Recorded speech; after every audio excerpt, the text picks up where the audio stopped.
Does NLP work in the long term? Well, in order to answer that question, you need to understand what it is that creates change and how is change maintained.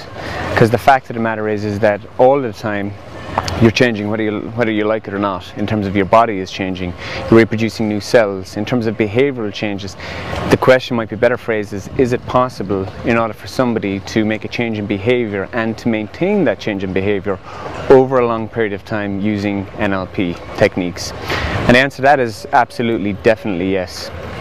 Of course, when you think about making a change, and particularly making a change that's going to be generalized across your life and also maintained in a particular context across a particular area of your life, then the first thing is to understand what is it that keeps a change in place.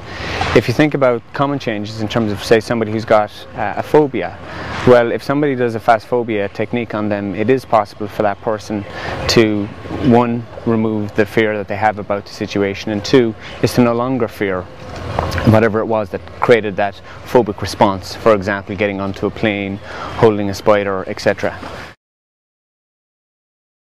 Yet with all that said, it's also important for you to not be under any illusions. You can spend millions of pounds if you want. You can certainly spend tens and hundreds of thousands of pounds going to many different gurus, doing a bazillion personal development trainings. The fact of the matter is, no technology, no particular technique works all the time in all contexts with all people. Whether you're talking about hypnotherapy, NLP, EFT, TFT, or any of the other newer and I suppose personal development buzzwords.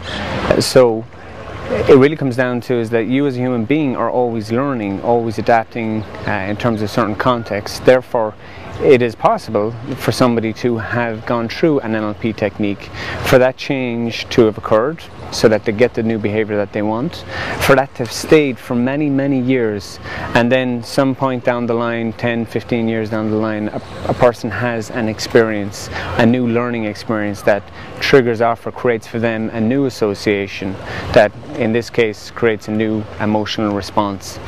And in that instance, you know, it's not necessarily that NLP has become undone or that the change didn't work. No, the change worked extremely well for those 15 years. It's just that another situation occurred in that person's life for them to learn a new way of relating with a particular trigger, such as getting on a plane or a spider, a phobic response.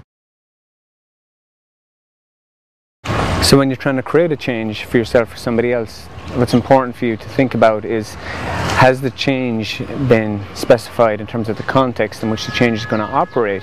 Has that been done effectively? And also, have you set it up so that the change has generalized across all the contexts in which the person previously had some type of phobic or unwanted desired response?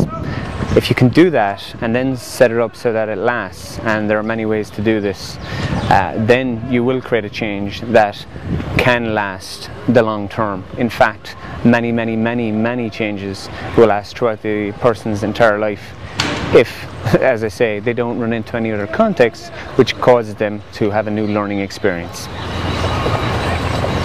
If you want to learn more, go to www.nlptimes.com, sign up for our newsletter, and we provide lots of additional content on how to create change and also how to use the technology of NLP.